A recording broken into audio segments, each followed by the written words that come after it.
Bienvenidos al canal del Grupo de Estudio de Hormigas Neotropicales. El día de hoy presentaremos la charla Etologia do Reconhecimento Social, a cargo del profesor Nicolás Chalín de la Universidad de São Paulo. Síguenos para más información relacionada con hormigas y no olvides suscribirte. Você conhece o professor Nicolás Chalín? O professor Nicolás Chalín é graduado em agronomia pela Agroparitec. É mestre em biologia populacional e genética e ecoetologia pela Universidade de Tours e doutor em ecologia comportamental pela Universidade de Sheffield. Atualmente, ele é professor de etologia na Universidade de São Paulo, no Departamento de Psicologia Experimental e, junto com a professora Ronara Ferreira Chalín, coordena o Laboratório de Etologia, Ecologia e Evolução dos Insetos Sociais, o LEIS. O professor Nicolás Chalín trabalha com conflitos e cooperação nas sociedades de himenópteros sociais, com reconhecimento entre companheiras de ninho, estratégias de reprodução, parasitismo intraespecífico, hierarquias de dominância, evolução da comunicação e comportamento coletivo. Além de cientista, o professor Nicolás é um grande fã de rock, adora livros, assiste séries e toca guitarra e teve até uma banda. Desculpem, gente. Então, muito obrigado pelo convite. Fiquei feliz de poder participar das suas atividades. Eu acho que a iniciativa de vocês é muito boa, desde o simpósio, que foi um grande sucesso, eu acho. Que eu não acompanhei todo, mas eu vi tem muitos palestrantes internacionais e tudo mais. Então, parabéns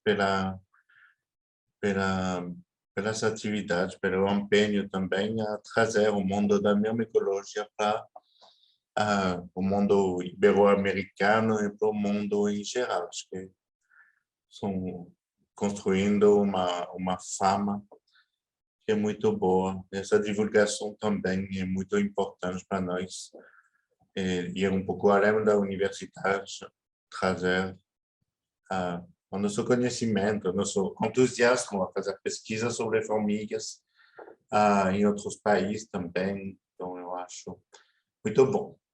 Então, hoje eu escolhi de falar sobre o reconhecimento social.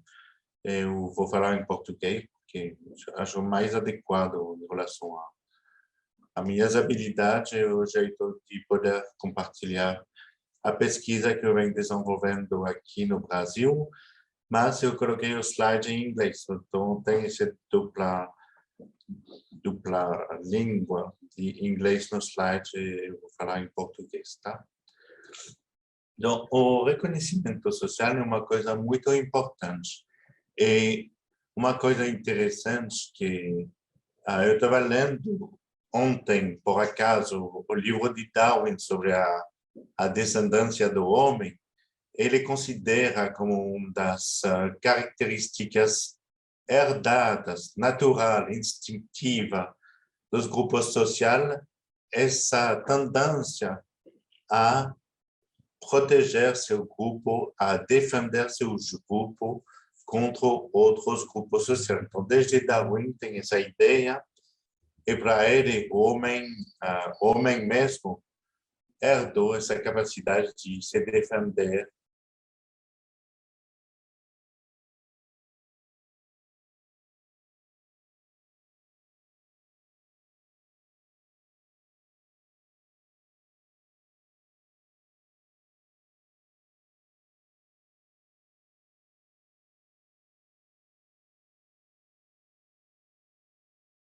pessoas estão um pouco, às vezes, curiosas de saber o que é etologia, porque pessoas acham, até o próprio Wilson, dia falou que a etologia não tem que permanecer, porque ela vai se dividir de um lado para ecologia comportamental e sociobiologia, e do outro lado para fisiologia e neurociências. Mas o que eu acho muito importante da etologia é justamente essa preocupação de trazer essas abordagens diferentes é de olhar pelo comportamento de uma maneira integrativa. E isso vai permitir trazer esses elementos e ter uma compreensão bem mais profunda da expressão do comportamento. Então, a gente usa muitos métodos para chegar a nossas respostas. A gente faz muitas perguntas e muitas vezes a gente tem que pegar métodos de fisiologia, até de taxonomia, de filogeografia, para conseguir entender mesmo a expressão do comportamento. Por isso que eu vou tentar trazer hoje essa pluralidade de abordagem. Mas a gente se coloca numa abordagem neo-darwiniana, até a gente usa agora muito essa ideia de construção de nicho, de fenotipo extendido que foi proposta pelo Lalande, para entender o comportamento de uma maneira ainda mais integrada dentro do ambiente dos animais. Isso que eu quero trazer para vocês também é que o comportamento ele é uma emergência da interação do indivíduo com o seu ambiente. Então, tem essa interação permanente e que não é uma coisa de uma direção só. O indivíduo ele vai poder agir sobre o seu ambiente, pelo seu comportamento, mas também o ambiente está trazendo também, pelas informações, elementos que vão modificar mesmo o indivíduo e seu comportamento. Aí conceito muito um pouco antigo, mas que eu acho que é bom lembrar quando a gente considera o comportamento e o comportamento social, é o conceito de Umwelt. O Umwelt seria o mundo perceptual dos indivíduos quando eles se comportam. Então, o mundo perceptual ele vai depender das habilidades sensoriais, do equipamento, as ferramentas sensoriais que os indivíduos têm. Então, já sabem, o Von Exkluer trabalhou muito sobre carrapatos. E o mundo perceptual de carrapatos, mais ou menos, é calor, CO2, e isso permite se orientar dentro do mundo para achar as presas que ele vai usar para parasitar. Então, isso são os trabalhos do Exkluer que trazem a isso. O carrapato tem um mundo perceptual simples. Isso não quer dizer que ele é mais primitivo, que tem traços que não são tão adaptativos. É só que, para sua sobrevivência, é isso que é suficiente, é isso que ele vai usar. E também a gente tem que se colocar para entender o que o animal está percebendo. Então, como eu falei, os animais são descritos como sujeitos que vão criar esse mundo perceptual de uma maneira ativa. E quando a gente pensa em formigas, dá para ver, tem vários trabalhos que mostram que quando a formiga ela precisa de uma informação, ela consegue, pelo pensamento, trazer essa informação, chegar mais perto. A gente tem esse exemplo que eu gosto de usar do Paulo Oliveira, que estudava muito odontomachos, que usam o dossel para se orientar. E aí, É só porque eu estou tentando.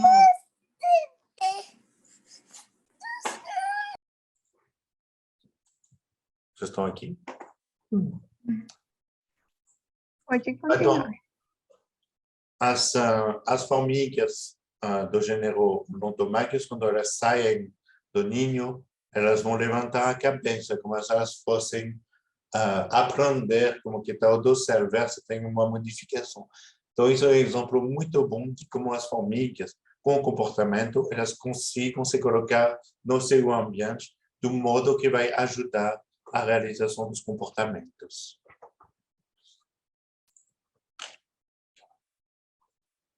Então, esse mundo perceptual é uma parte do mundo que o animal vai poder perceber e sobre a qual ela vai poder agir. Então, o comportamento ele vai emergir desse animal e seu convívio. Isso traz também, como eu falei com os exemplos das formigas, a importância do pesquisador tentar se colocar do ponto de vista do animal. E isso é uma coisa muito difícil de fazer, uma coisa meio perigosa também, porque quem trabalha com tem muita motivação, muita vontade de colocar dentro da cabeça do macaco coisas que ele mesmo percebendo, quando não tem justificação para fazer isso. Nós, com formigas, é um pouco mais difícil de se colocar na cabeça das formigas, mas a gente tem que tentar, mesmo não colocar também muitas intenções complexas nesses insetos, mesmo que a gente sabe que eles são muito espertos, até às vezes mais do que vertebrados. Não, a gente traz com o meu colega da Paris 13, Stéphane Charon, essa ideia de véu social, que um animal que vive no grupo social, se o ambiente ele é modificado pelo grupo social, e o grupo social traz um filtro do ambiente externo que ele vai poder usar para trazer essas informações, para conseguir essas informações, e pode também, pelo seu comportamento dentro do grupo, modificar esse ambiente perceptual que ele tem. E esse ambiente, esse mundo perceptual, ele pode ser muito diferente do que os cientistas, os biólogos, podem definir de uma maneira muito objetiva, fazendo categorias que, às vezes, não fazem nenhum sentido pelos indivíduos. Por exemplo, o mundo social das formigas, a gente tem esse costume de dividir em várias categorias, como aparentados, parceiras de ninho, cuidadoras, guardas, forageadoras, a cria também, as larvas têm importância, os sexuados, os alados e os vizinhos, as outras colônias dentro da população. E isso que pode ser definido, às vezes não faz tanto sentido pelas famílias, ou é considerado de um jeito que é preciso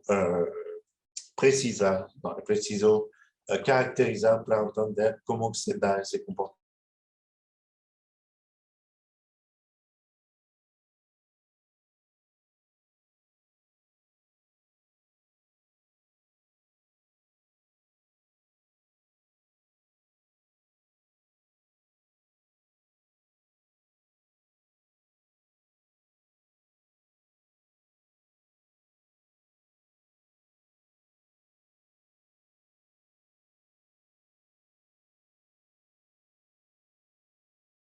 Um trabalho seminal de 1989, depois Liberté Stark fizeram uma síntese também desses processos de reconhecimento que a gente usa muito no caso de formigas. E ele propôs que esse processo de reconhecimento ele é dividido em 3 partes. A primeira parte é a expressão, que seria a produção das pistas que estão usadas para uma futura comparação, para um futuro reconhecimento. Depois vai ter o tratamento perceptivo dessas pistas que foram produzidas, que são presentes no estímulo que é encontrado, no indivíduo que é encontrado, e vai ser não somente a detenção, mas também o processamento cognitivo desses elementos que são percebidos. Isso vai levar a uma tomada de decisão que vai decidir qual vai ser a modificação do comportamento do indivíduo em relação a esse estímulo. No caso do reconhecimento social, mais vezes vai ser uma escolha entre agressão e comportamentos afiliativos. Então, para detalhar um pouco mais sobre isso, para quem não é familiarizado, em formigas, a expressão dessas pistas, que são químicas a maioria das vezes, vai consistir na produção de hidrocarbonetos cuticulares que são presentes na superfície, na epicutícula dos indivíduos. E o que é interessante é que esses compostos que inicialmente são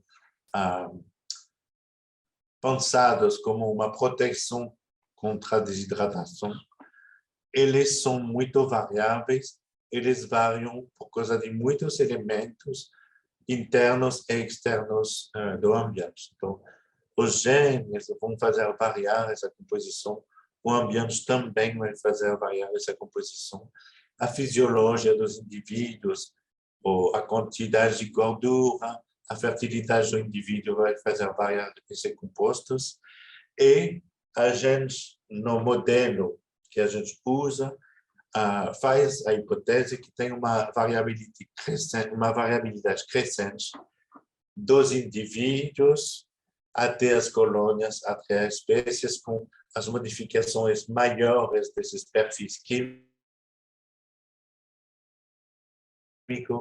espécies, por causa de todas essas diferenças que eu falei. Agora, hoje, eu vou falar mais dessas diferenças entre colônias que determinam uma certa flexibilidade do comportamento de aceitação ou rejeição dos indivíduos de outras colônias. O comportamento social também vai ser importante na expressão dessas pistas, porque comportamentos como grooming ou trofaláxia em espécies que fazem trofaláxia vai permitir essa homogeneização dentro das colônias, desse perfil químico, fazendo que o grupo social tenha uma unidade. Então, pode criar essa imagem comum de todo o grupo. Isso permite também facilitar a discriminação entre indivíduos que fazem parte do grupo e indivíduos que estão de grupos diferentes. E até os contatos entre indivíduos, tem vários trabalhos que mostram contatos entre indivíduos podem funcionar para homogeneizar, até que um protocolo experimental muito bom para modificar o perfil químico das formigas, e você coloca indivíduos de uma espécie no Eppendorf, você deixa alguns minutos, tira e depois coloca indivíduos de outra colônia, por exemplo, e aí os indivíduos vão ter seu perfil modificado, permitindo experimentos sobre quais são as pistas que são usadas para discriminar os indivíduos. Tem vários trabalhos que foram feitos sobre isso. E a gente tem o que é chamado do visa colonial, imagem colonial. Segunda parte é a percepção, que seria como que o indivíduo estoca, aprende essa imagem, esse template característico da colônia. Então, muitos estudos sugerem que tem um período sensível logo no início da vida adulta do indivíduo, que pode ser também acontecer um pouco antes, quando o indivíduo ainda está no estado de pupa, e a visão é que esse período sensível marca uma coisa similar a uma estampagem. Então, o indivíduo ele vai aprender uma imagem química, um template químico, e esse vai ficar mais ou menos fixado durante a vida, permitindo que ele separa o seu grupo social de outros indivíduos dentro do seu ambiente. Um problema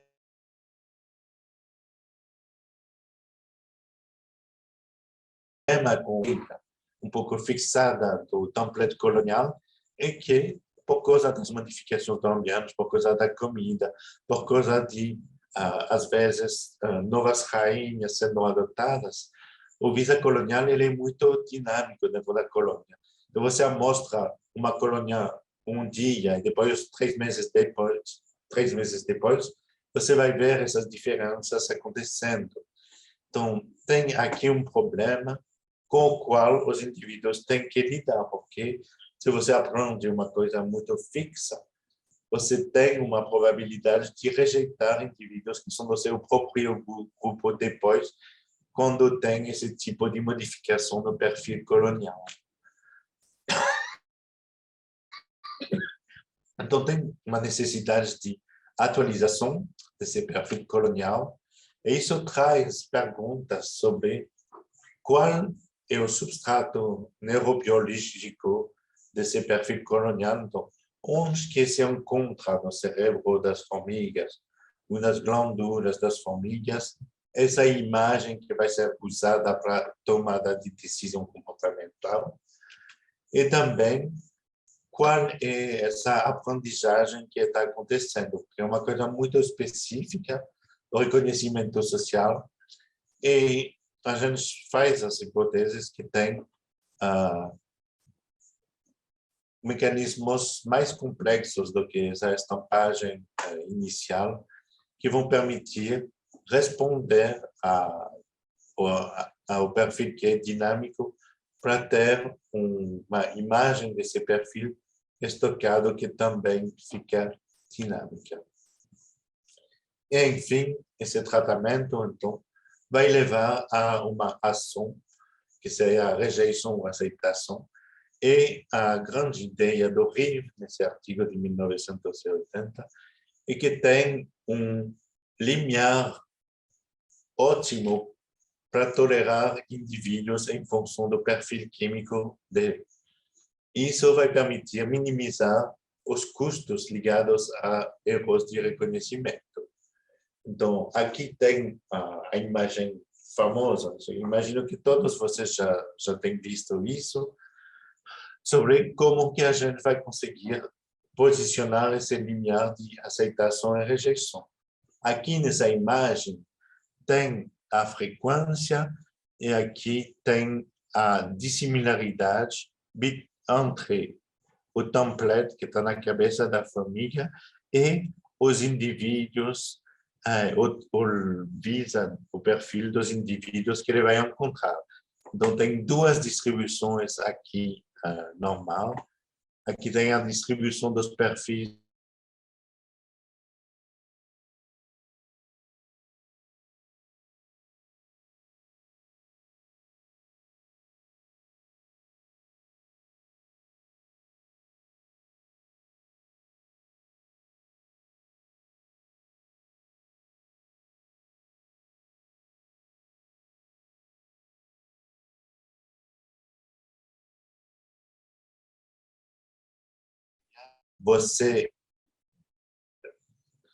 você vai rejeitar indivíduos que fazem parte do seu grupo, e do outro lado você pode aceitar indivíduos que não são parte do seu grupo, por causa dessa sobreposição das distribuições dos perfis químicos. E aí a ideia de Rives, assim, é que esse limiar ele pode se modificar em função do custo que tem de aceitar uma não parceira de ninho ou rejeitar uma parceira de ninho. Então, por exemplo, se tem muita comida no ambiente, às vezes não é tão custoso deixar uma não parceira de ninho, mas pode ser mais custoso, ao contrário, de não aceitar uma parceira de ninho. Então, nesse caso, pode ser que o limiar fique um pouco mais aqui para a direita, então tem mais não parceiras de ninhos aceitas, mas pelo menos não tem erros de parceiras de ninho que vão ser rejeitadas dentro do ninho. E, então, seguindo nessas ideias do Rive, tem vários artigos, várias pesquisas que mostram que, de fato, esse limiar é flexível, ele pode se modificar até entre colônias da mesma espécie, por exemplo, em função da estrutura social. Se as colônias poligênicas, que são mais diversas geneticamente, vão ser mais tolerantes, porque elas são mais diversas também, as pistas químicas. Quando tem mais parasitas, o que é uma pressão muito alta em algumas espécies, como as espécies do gênero Formica, que são muito parasitadas, também tem em ambientes de montanhas na Europa, tem muitos parasitas sociais. Então, essas colônias que vão ser parasitadas vão ser menos tolerantes, então, às vezes vão aceitar menos não parceiras de ninho e fazer erros de rejeitar parceiras de ninhos. E também tem uma coisa que a gente estuda bastante no momento, sobre um estado interno da formiga que pode modificar esse limiar dentro do próprio indivíduo. O contexto, o local no qual ele se encontra vai modificar essa probabilidade dele agredir ou ficar afiliativo ou ignorar o estímulo. Isso foi mostrado por Venner em 2003, eu acho, a primeira vez. Ele mostra que uma formiga, quando mais afastada da entrada do seu ninho, ela vai ser menos agressiva. Então, com o mesmo estímulo, se ele é perto do seu ninho, ela vai agredir, ela vai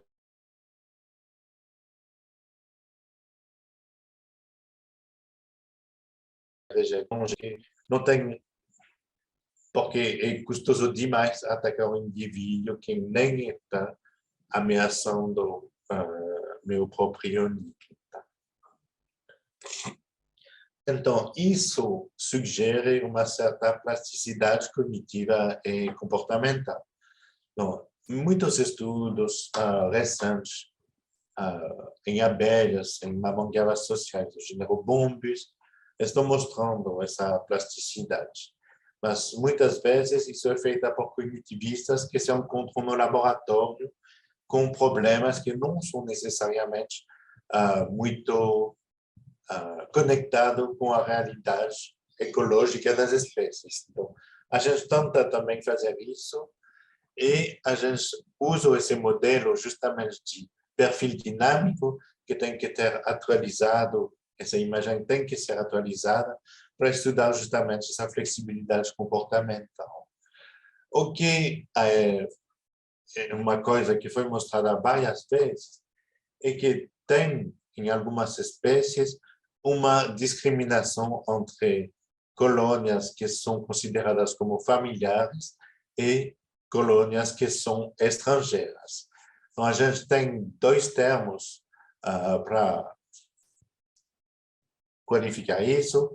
Esse do querido inimigo, que significa que estou menos agressivo com meus vizinhos, e o nasty neighbor, que é o vizinho indesejável, que eu estou mais agressivo com meu vizinho imediato do que com colônias que são de outras populações, são de locais mais afastados. Esses fenômenos foram mostrados em várias espécies. Tem um estudo do Heinz sobre Temnothorax neander, que foi um dos pioneiros sobre como que as pistas químicas podem explicar esse efeito de ser mais tolerante em relação aos vizinhos.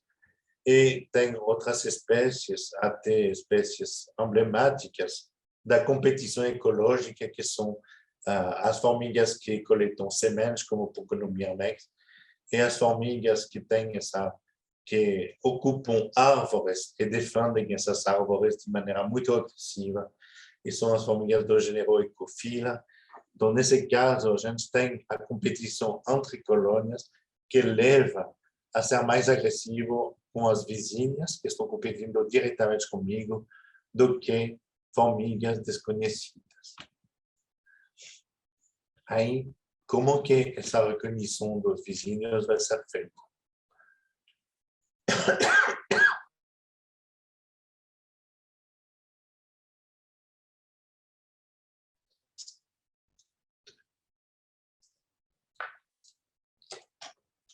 Tem várias possibilidades para explicar isso. Uma é mais mecanística, que as colônias vizinhas, elas compartilham o mesmo ambiente, E também pode ser que elas são mais aparentadas. Por exemplo, no caso de espécies que se reproduzem por fissão, vai ter uma viscosidade genética que faz que colônias mais próximas vão ser mais próximas geneticamente também. Isso vai criar um perfil similar de maneira passiva por causa desses elementos. E aí a discriminação comportamental pode só depender da proximidade química entre os indivíduos. Então, quem é o meu vizinho é mais próximo quimicamente, por essas razões, aí é só eu ser mais legal com os indivíduos que são mais próximos quimicamente, que vai permitir essa diferença de tratamento, e isso não requer uma flexibilidade cognitiva adicional. Porém, a gente tem essa ideia que, às vezes, é uma coisa um pouco mais complexa, que os indivíduos saindo da colônia, eles vão ter uma experiência de encontrar indivíduos das colônias vizinhas, eles vão ter experiências que são ou positivas ou negativas com esses encontros, com esses estímulos externos, com essas formigas de outras colônias. Isso vai trazer um outro tipo de aprendizado que vai fazer que a resposta social vai mudar entre os indivíduos e os indivíduos familiares que eles vão encontrar. E aí tem duas vias que isso pode acontecer. Primeiro, de uma maneira geral, vai ter uma diminuição global do comportamento agonístico dessas formigas. Então, isso só vai ser que o limiar de agressão vai aumentar, fazendo que elas são menos agressivas com indivíduos que são mais próximos desses perfis químicos de vizinho, o seletivo. E aí vai ter uma aprendizagem do perfil químico dos vizinhos que vai permitir de discriminar vizinhos que eu conheço com colônias que eu desconheço no meu ambiente quando eu vou sair para foragear. Então, isso é o sistema mais complexo cognitivamente, e esse tipo de fenômeno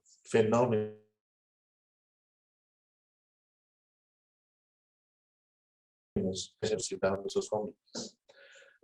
Os modelos que a gente estuda durante todos esses anos, com pessoas lá de Paris 13, com a professora Ronara, com vários alunos do Brasil e da França, pertencem à família Panerini, que são características por traços considerados como ancestrais, como colônias pequenas, forageamento solitário, dimorfismo entre rainhas e operárias limitado, e, por causa desse pequeno dimorfismo, potencial alto das operárias por se reproduzir. Os Neoponera apical do complexo apicalis têm uma distribuição neotropical do México até a Argentina, e, em função do trabalho do Jacques, do McKay e do Wild, tem 4 espécies descritas, aceitas, que são amplamente simpátricas, são apicalis, cookie, obscuricornis e VN, e pelo trabalho da Ronara e de outros pesquisadores, já a gente vê que tem uma diversidade críptica muito ampla nessas espécies, nesse complexo de espécies, em particular os estudos de bioacústica que foram feitos. Também, quando a gente olha o barcode no COI dessas formigas, dá para ver que dentro de cada espécie oficial tem morfoespécies que são bem diferenciadas. Então, isso é uma árvore e até meio antiga, mas dá para ver que em Apicalis tem várias morfes. Aqui é um morfo que é específico do México. Tem algumas que foram encontradas na Colômbia. Tem um pesquisador que foi coletar lá na Colômbia, acho que foi durante o ENCORSO, uma coisa assim, então ele encontrou outras variáveis lá na Colômbia, interessante de estudar também. Enfim, e isso não é só perceptível pela genética, pela morfologia, mas também na ecologia dessas diferentes espécies. Então, por exemplo, Apicalis tem uma variedade de sítios de nidificação em troncos caídos, em buracos desocupados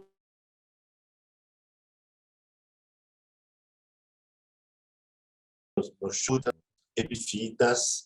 Então, tem muita diversidade de sítios de nidificação. E essas diversidades de nidificação são associadas com algumas das morfoespécies morfológicas e determinadas pela genética. Por exemplo, o morfo 1, descrito por Jacques Delaby, é mais vezes encontrado em epifitas, quando os morfos 6 e 7 são encontrados em árvores vivas e as colônias se encontram a uma certa altura dentro dessas árvores, em buracos, mesmo que as formigas descem até o chão para foragear. No caso de Vereme, uma outra coisa interessante é que ela tem uma estrutura social diferente. Elas são facultativamente poligênicas, e aí tem dois morfos, principalmente.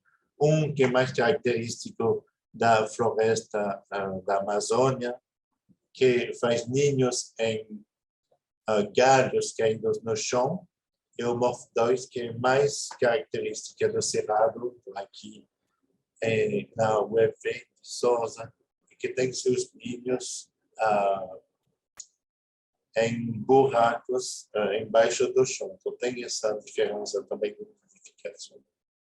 E, para pensar no comportamento, eu vou primeiro mostrar um vídeo.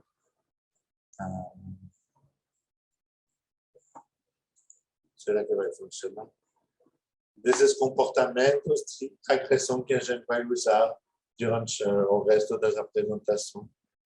Então, aqui o experimento na USP de Ribeirão Preto, com Neopanera verene, são encontros feitos em campo.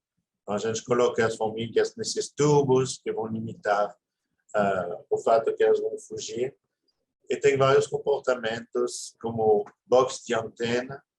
Aqui, a formiga com a box de antena vai fazer que a outra pega essa posição como uma pupa e depois ela vai transportar a formiga, uma coisa que pode durar muito tempo, que às vezes a formiga ela leva a outra, não sei se dá para ver bem, até mais de 10 metros do lugar que ela encontrou. Então, o transporte é uma coisa que não é tão agressiva, e que leva a outra formiga fora do local onde ela foi encontrada.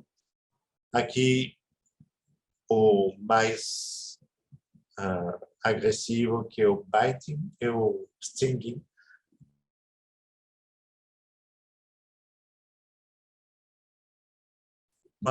Mordendo a outra e tentando ferroar ela com o ferrão. Isso pode levar até a morte dos indivíduos. Então, para começar os experimentos que a gente fez, primeiro, a gente coleta essas colônias para estudar um pouco como que era esse comportamento de reconhecimento social dentro dessas espécies do complexo de Neoponera apicalis.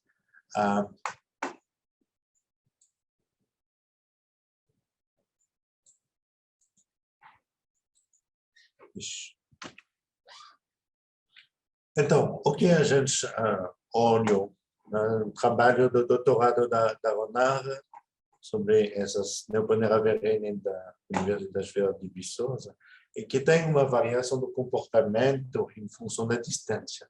Primeiro, então, com as parceiras de ninhos, que são aqui essas formigas de 0 metro, não tem agressão nenhuma. Mas o que a Ronara achou que formigas de colônias que são próximas, elas não são agredidas, elas são consideradas quase como se fossem parceiras de ninho. É uma coisa ainda mais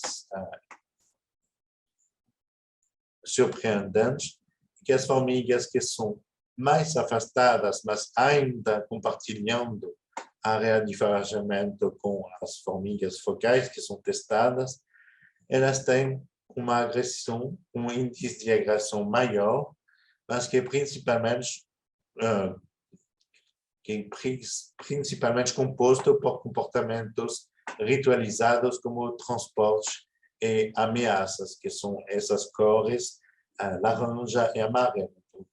Muitos dos encontros resultam em um tipo de interação considerada como agressiva, mas essa agressão não é tão agressiva, não vai danificar, não vai causar danos nos indivíduos, e são mais ritualizados. Então, isso começam essas ideias que a gente tem sobre essa flexibilidade muito grande das formigas ao encontrar uma formiga de outra colônia que tem aqui um sinal de querido inimigo. Então, as formigas de colônias bem próximas são consideradas como se fossem parceiras.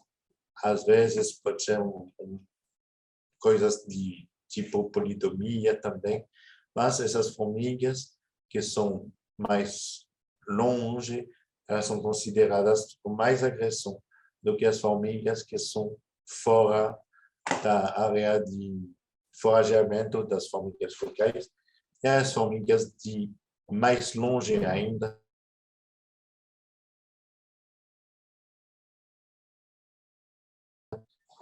sendo mordidas e ferroadas.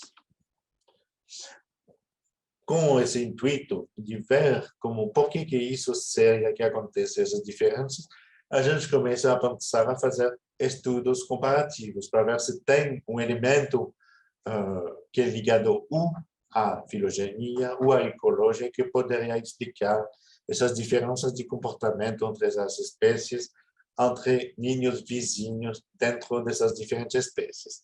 Então, a gente coletou outras colônias em Guiana. Isso é o trabalho de doutorado do Boris Yagun, que coletou várias colônias assim, e ele usa formigas que são simpátricas e que têm uma sobreposição da área de forrageamento. Então, todas essas espécies são encontradas nos mesmos locais. O que é interessante, eu já falei que a Neuroponera apicalis morph7, ela nidifica em árvores vivas, que são ninhos que são mais duradouros, quando as duas outras morph, apicalis morph4 e verene morph1, elas nidificam em galhos podres, em troncos podres. Então, significa que os ninhos são menos duradouros, pode ser que tem mais necessidade de mudar de ninho. E o que a gente encontra nos resultados de agressão é que tem na Apicalis morph7 uma tendência a um efeito querido-inimigo com as colônias mais próximas sendo tratadas de maneira mais ritualizada e menos agressiva do que outras formigas que são mais de locais mais longe, dentro da população ou fora da população dessas formigas focais. Nas outras espécies, a gente não encontra esse mesmo tipo de relação. Então, a gente não tem esse aumento da agressividade em função da distância, e até em Verene morph1, que é essa última em verde, a resposta em função da distância dos ninhos encontrados não muda de jeito nenhum. Então, é uma coisa interessante que essa não considera nenhuma das colônias vizinhas de maneira discriminada.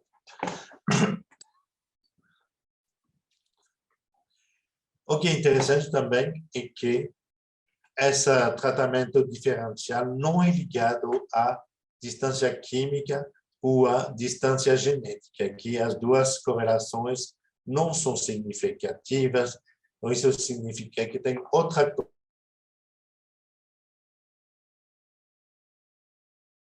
coisa para explicar isso, então sugere que tem realmente um aprendizado das outras colônias, do perfil das outras colônias. Então, a gente mostrou que tem um reconhecimento baseado nos hidrocarbonetos cuticulares e a gente mostrou um efeito querido inimigo em Apicales morph 7, que parece poder ser explicado por um aprendizado e em as outras espécies que a gente estudou não tem essa discriminação das colônias vizinhas. Então, relacionando isso com a nidificação, a gente acha que uma hipótese que poderia ser feita e testada é que quando tem ninhos que são mais duradouros, que você não vai precisar de um ninho muitas vezes durante a estação, isso pode fazer que você não precisa ser tão agressiva com as outras colônias que estão por perto. Porque se vocês estão por perto e que elas estão em ninhos estabelecidos, tem pouca chance delas competir por sítios de nidificação com a própria colônia. Quando a competição por sítios de nidificação pode ser maior nas duas outras que têm ninhos muito menos duradouros, que têm galhos muito podres. A gente também refez esse experimento com outra população de Iverene do Pará e achamos os mesmos resultados. Então, essa confirmação também com populações da mesma espécie em lugares muito afastados é importante. Então, Iverene 1 parece que não tem essa discriminação das outras, das colônias vizinhas e não vizinhas. Então, para concluir sobre esse experimento, a gente pensa que essa ecologia de nidificação pode ser mais importante até que a ecologia de forageamento, porque essas colônias elas forageiam por insetos mortos ou insetos individuais. Então, não tem muita competição para esse recurso que não é previsível e que é disposto de maneira aleatória. Porém, os sítios de nidificação, em algumas das espécies, pode ser uma pressão muito grande por causa das chuvas. Então, a gente está na Amazônia, tem muitas chuvas, muitos eventos que podem render um ninho não mais habitável. E aí você vai competir com as outras colônias de perto por sítios de nidificação.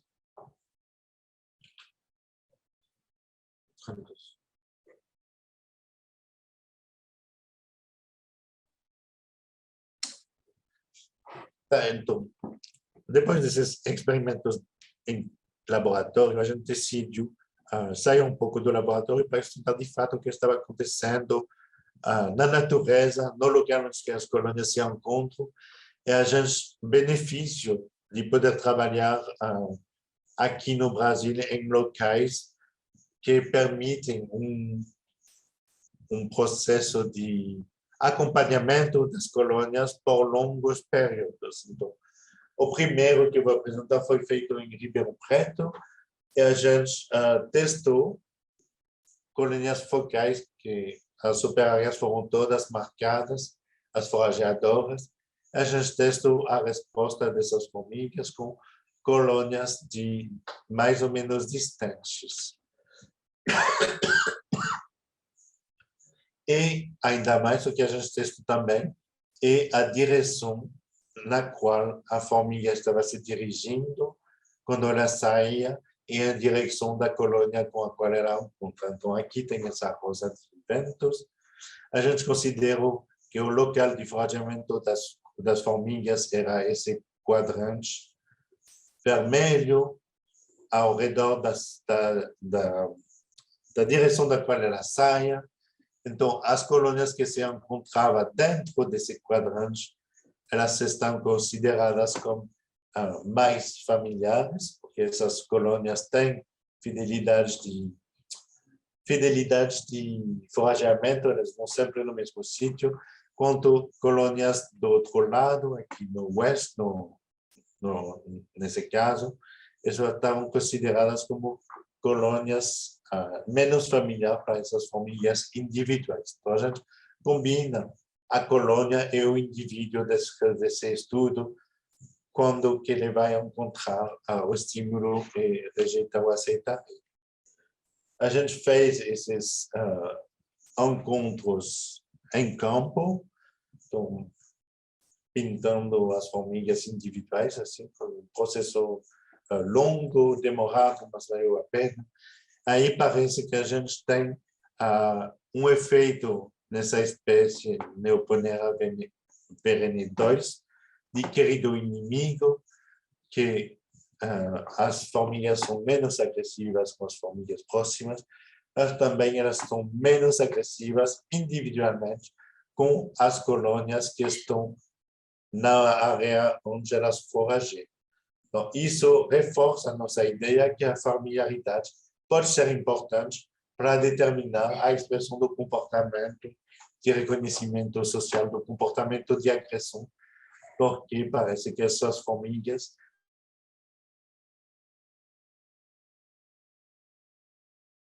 são no local onde ela vai foragear. Eu tenho um pouco mais de tempo. Prof.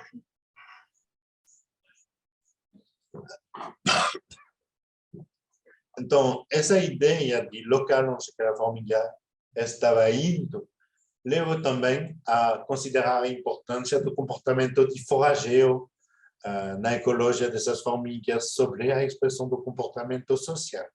Porque a gente tem essa dinâmica que às vezes não pode parecer muito presente nessas espécies, que elas vão mudar de ninho repetidas vezes na mesma estação. Essas imigrações fazem que elas saem do local, vão encontrar outro local, que tem outras colônias que são não familiares, e isso vai fazer que o conhecimento, o mundo perceptual dos indivíduos de cada colônia vai se modificando com essa experiência individual e a experiência do grupo. Então, tem dois elementos principais que vão entrar aqui, do forageamento, que vai fazer que as formigas saindo vão encontrar um certo número de formigas de outras colônias, e também as imigrações, que vão fazer que a formiga saia de um local, vai para outro, vai encontrar novas colônias, mas também isso não significa que ela vai parar de foragear no local que ela conhece. Então, tem essa interação muito complexa em que vai fazer para o grupo social que a distribuição das forageadoras,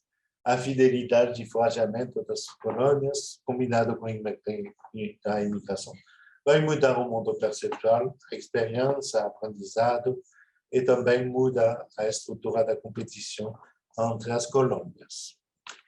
Então, só para lembrar para vocês, formigas que forageiam solitariamente, muitas vezes ela tem um forageamento em dois passos. O primeiro, a formiga se afasta do ninho, e segundo, chegando nesse local, ela vai começar a procurar comida nesse local, geralmente onde ela já encontrou comida. Então, isso faz que ela vai repetidamente se encontrar no mesmo local. E aí, a partir desses comportamentos individuais, de ir até um local e começar a buscar comida, isso faz que nessas colônias pequenas que têm uma distribuição dos recursos aleatórios e que não vão ser renovados também, que a gente chega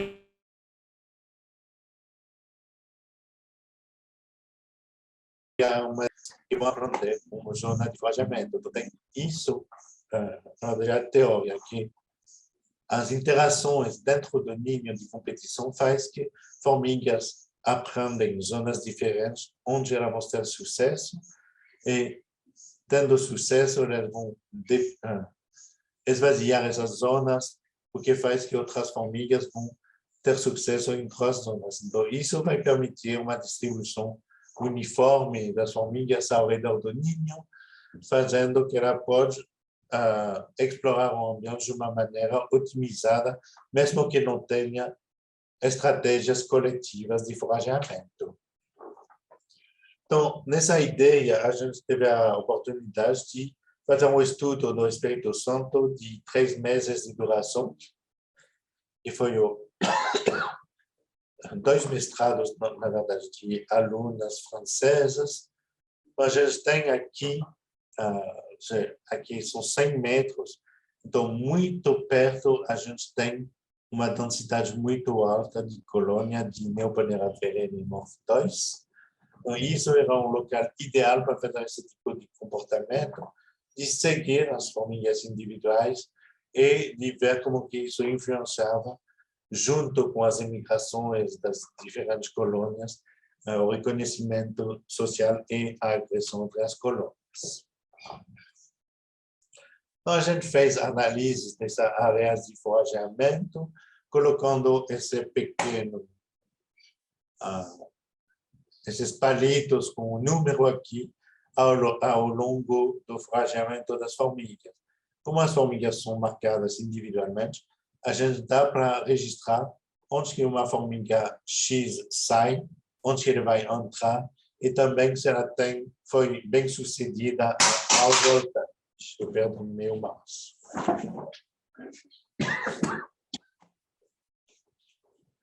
Aqui, esse resultado disso foi, pelo menos, surpreendente, porque a gente esperava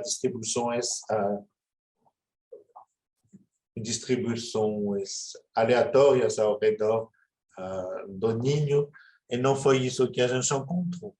Aqui, nesse gráfico, a gente tem as saídas em azul, em triângulo amarelo, as voltas sem presa, e o círculo vermelho, as voltas com presa. O que é interessante é que as formigas bem-sucedidas estavam chegando de um local específico. Então, a saída e a volta das formigas não era tão enviesada, mas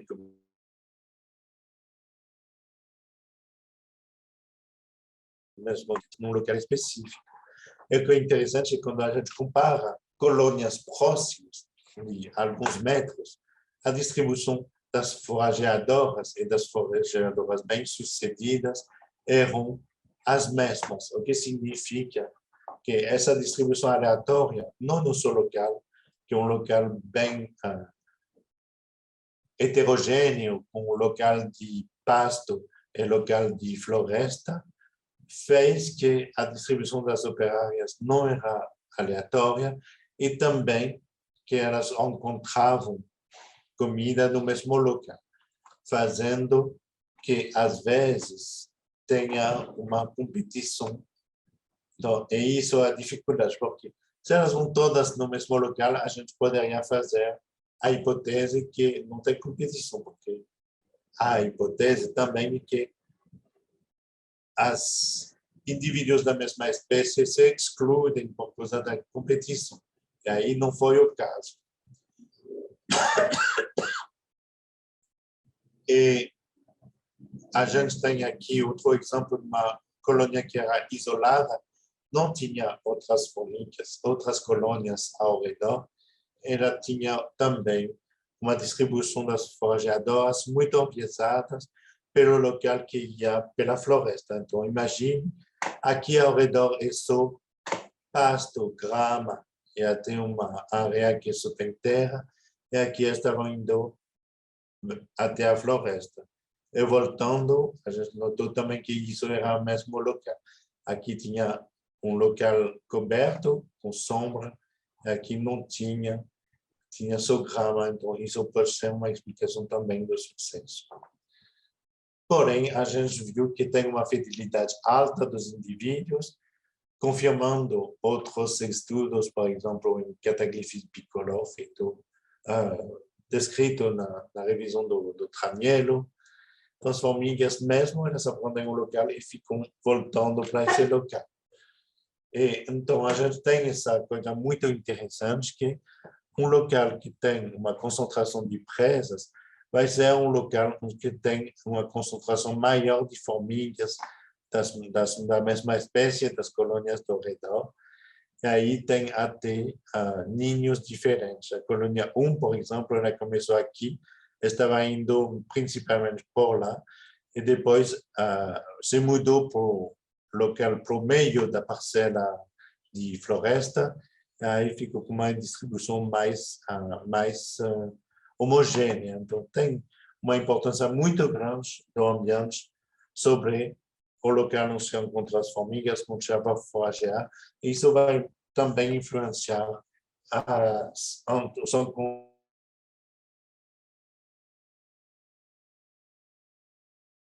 O resultado, a gente fez esses encontros, desta vez a gente não conseguiu fazer no local, então a gente, no final desses 3 meses, a gente coleta as colônias para fazer os testes, então a gente tem a história da colônia, a história dos indivíduos, e a gente define categorias de colônias, essas que estavam em contato, essas que estavam oriundas de fissão. Aí a gente descreveu pela primeira vez também com essa espécie uma fissão das colônias, que não é uma coisa descrita ainda em Neoponera alverene. Então, acho que foi a primeira vez que a gente escreveu isso. Não está publicado, mas é uma coisa importante. Colônias que não tinham contactos e o controle homocolonial.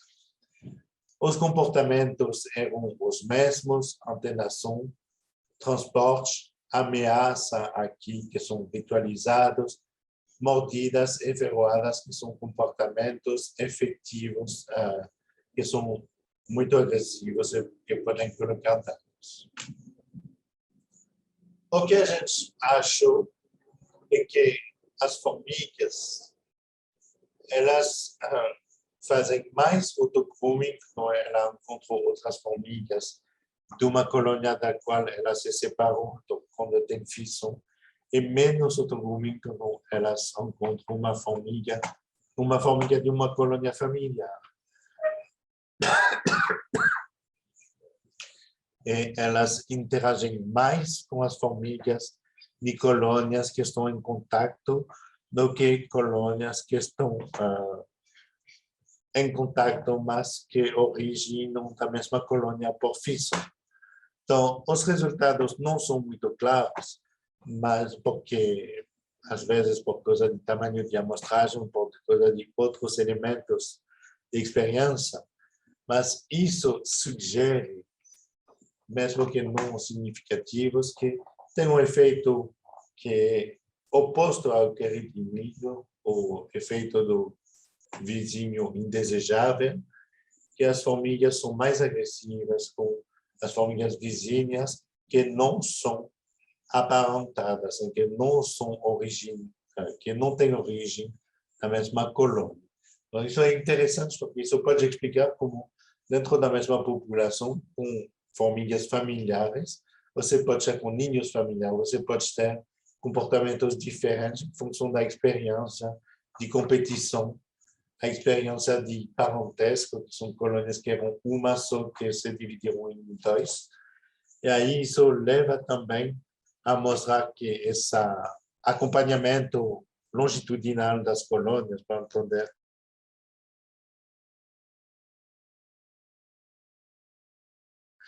da experiência do mundo perceptual, é uma coisa que às vezes tem que ser tomado em conta para entender o conhecimento.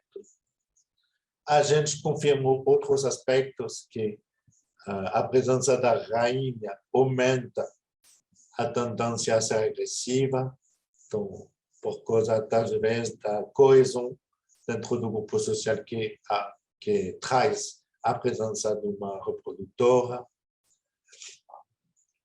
E, para concluir sobre essa parte, a gente tem, então, nesse caso, uma explicação, uma hipótese ecológica que vai fazer entender a agressividade maior em relação a certos ninhos e o fato de ser mais legal, menos agressiva, com ninhos que se dividiram em dois, que são por isso aparentados.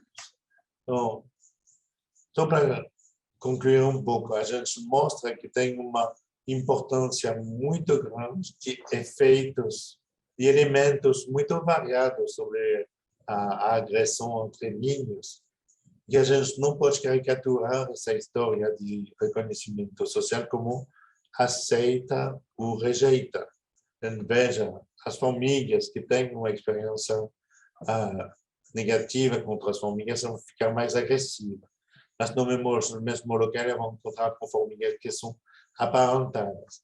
E não vai ter a mesma negatividade nos encontros, e eles vão ficar de boa com essas famílias. Então, tem realmente esse desenvolvimento que a etologia estuda bastante sobre o comportamento agressivo, flexibilidade e, ao mesmo tempo, coisas ecológicas que são ligadas a diferenças de traços de histórias de vida das espécies diferentes. Então, tem importância também da filogenia e da filogeografia das espécies.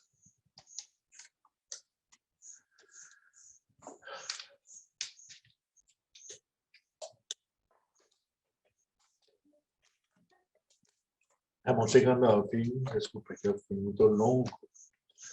Então, temos essa variação enorme de agressão entre os indivíduos, as colônias, as populações, as espécies.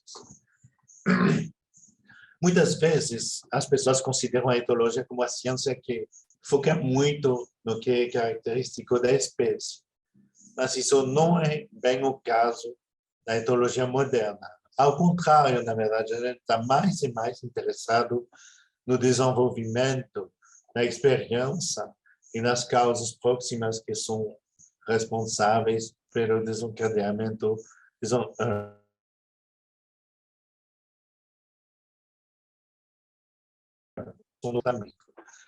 em conformistas. Esses modelos que a gente tem de complexos de espécies simpátricas, com ecologias diferentes, com histórias de vida diferentes, e que a gente encontra num amplo número, não é uma diversidade de meios também, a gente pode estudar com mais precisão esses mecanismos e como que mecanismos cognitivos permitem a adaptação das espécies a um local preciso, a sua ecologia precisa, a sua espécie e dos indivíduos dentro das espécies. Outra coisa que a gente traz é que, em função do contexto, a gente pode ser ao mesmo tempo querido inimigo e vizinho indesejável. O que traz também a possibilidade que é muito ligado a aprendizado e não somente a mecanismos muito fixos de mudança do limiar de aceitação.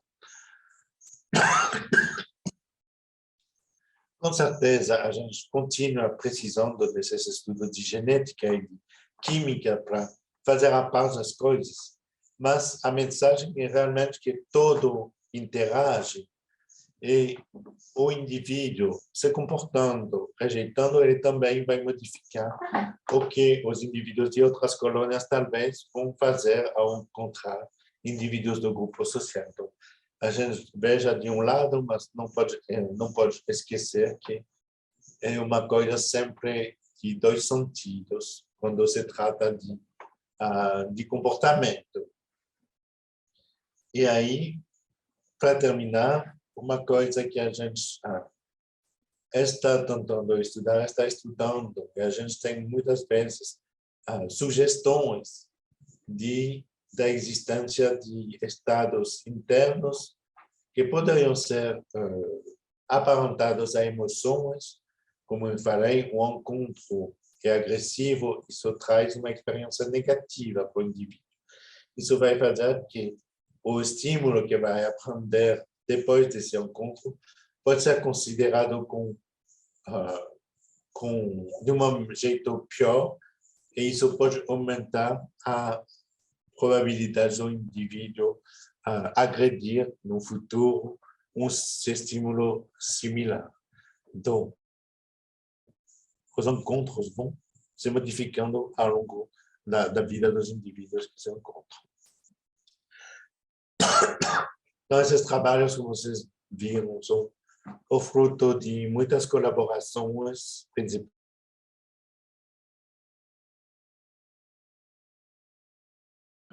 de 13, até o meu sogro foi envolvido nesses experimentos. Então, muitas pessoas de Paris 13, meus estudantes. Agradeço vocês. Eu peço desculpas por minha voz, tenho um pouco de dor de garganta no momento, mas espero que foi claro. E, com certeza, estou pronto para discutir com vocês sobre esses aspectos e tomar perguntas, tá? Muito obrigado. Né? Profe Nicolás, a gente quer agradecer você por esse tempo, por toda essa informação valiosa, por todo esse conhecimento que a gente não tinha nem ideia. Então, agora, com muita felicidade, passamos com muita felicidade do aprendido, passamos as perguntas. Se alguém quiser ligar seu microfone ou mandar suas perguntas por chat, pode ficar à vontade. Pode ser em qualquer língua. Entanto, a gente queria perguntar para você se você pode disponibilizar seu e-mail ou algum meio de contato, se alguém quiser perguntar alguma coisa logo ou quiser estar em contato com você. Sim, claro. Claro. A Diana já tem meu contato, eu acho. Ok. Então, pode disponibilizar para as pessoas.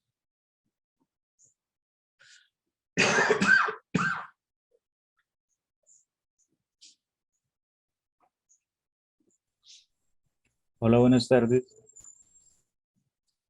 Víctor. Sí, ¿qué tal? Yo soy biólogo de la Nacional y me interesa mucho la etología, entonces me parece muy importante lo que usted hace para nosotros en las hormigas.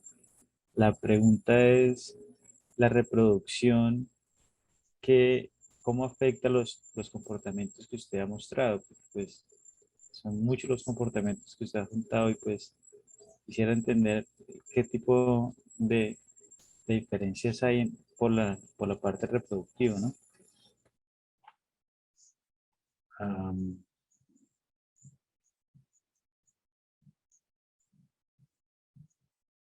So, I don't know, can I answer? You prefer me answering in English or Portuguese?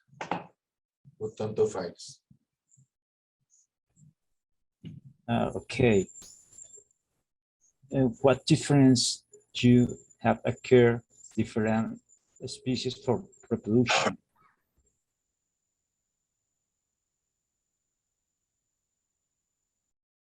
Reproduction, Okay. meaning else different and your social conducts for. Okay.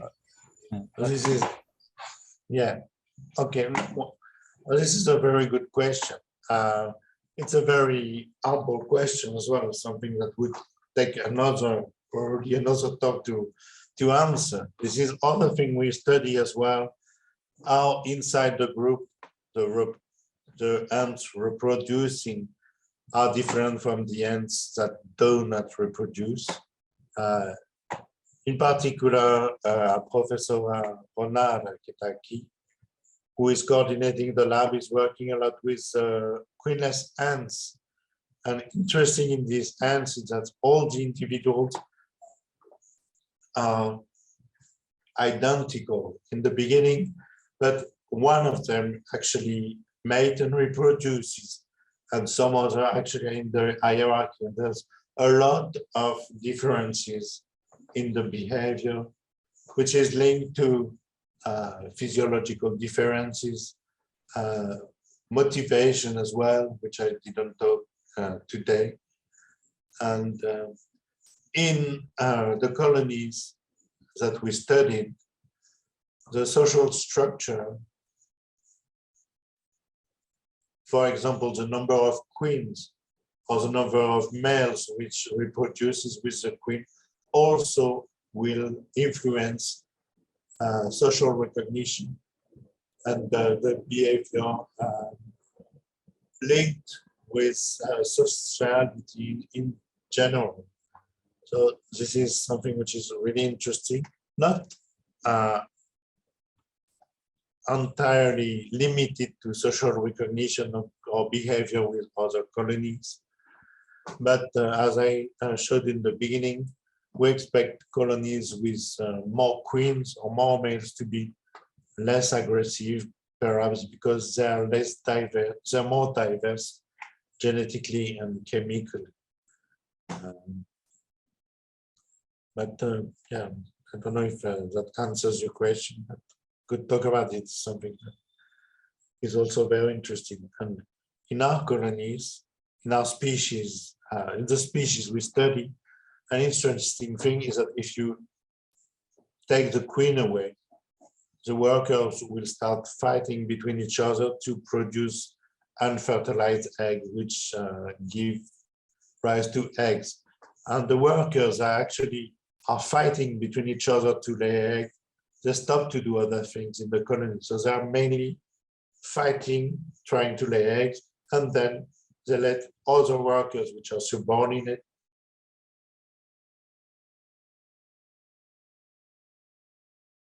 to defend the colony. So surely reproduction has a great influence at all levels, individuals, colony, and even species. And something that we have seen in our species, but there's not that much variation in social structure.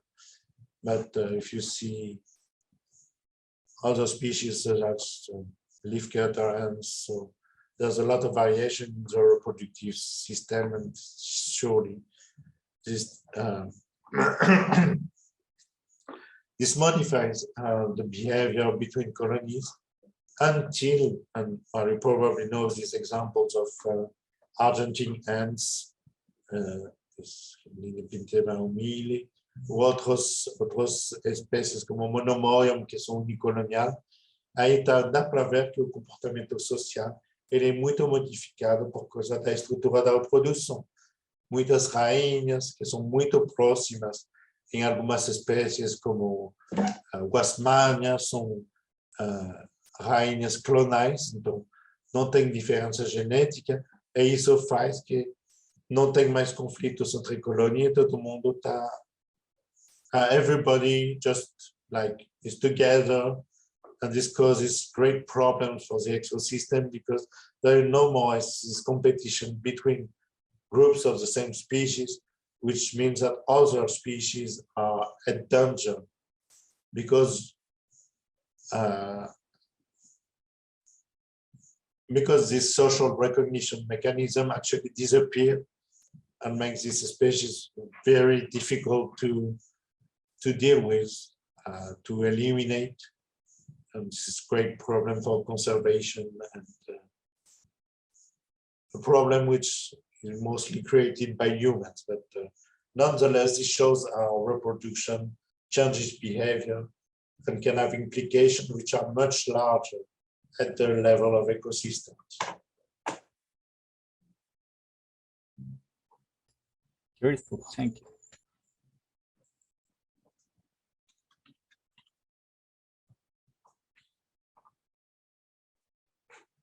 Se alguém mais tem uma pergunta, pode falar agora. Se não, a gente não quita mais o tempo do professor Nicolás. Muito obrigado a você e a toda a sua equipe que que colaborou com você para ter esses conhecimentos que você compartilhou conosco hoje. Tudo bem, obrigado. Obrigado, graças, thank you, merci. Todo mundo por estar presente. Dos meus colegas e amigos que estavam lá.